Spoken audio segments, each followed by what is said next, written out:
The anti-stall system that pilots battled before the crash of a Lion Air-operated Boeing 737 MAX in October was also likely to have been activated before 157 people were killed this month on a flight of the same model leaving Addis Ababa, the Ethiopian Airlines chief executive has said. The new feature of the 737 MAX, the Maneuvering Characteristics Augmentation System (MCAS), has been highlighted by an investigation into the previous crash, in which 189 people were killed when their plane went down in the Java Sea off Indonesia, 12 minutes after takeoff. Ethiopian's boss, Tewolde Gebremariam, told the Wall Street Journal he believed MCAS was also, to the best of our knowledge, in play for the brief duration of Flight 302 from Addis Ababa. MCAS automatically forces the nose of the plane down to prevent stalling, and was introduced to compensate for the new position of engines on the 737 MAX model.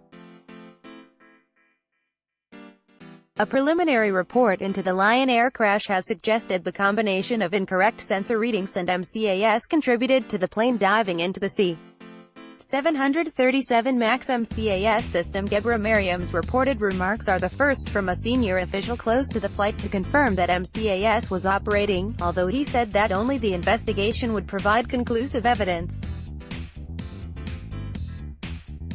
The black boxes are in Paris being analyzed by France's Air Crash Investigation Bureau, the B. In an official statement released by Ethiopian on Monday morning, Gebremariam said he did not want to speculate as to the cause, but many questions on the 737 MAX airplane remain without answers. He again stressed the modernity of the airline's safety and training systems, which include a dedicated simulator for the 737 MAX, adding, contrary to some media reports, our pilots who fly the new model were trained on all appropriate simulators. The crews were well trained on this aircraft. Despite the crash, he said, let me be clear, Ethiopian Airlines believes in Boeing. The vote of confidence is likely to be welcomed by Boeing, whose stock has been battered since the two crashes.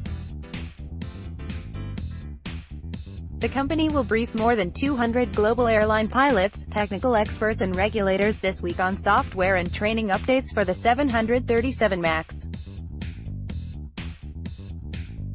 It is expected to build enhanced warning devices as standard into every plane.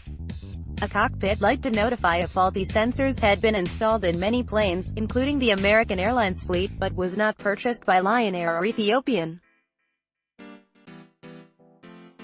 On Friday, the Indonesian carrier Garuda became the first airline to scrap its order for the model, blaming a lack of public trust.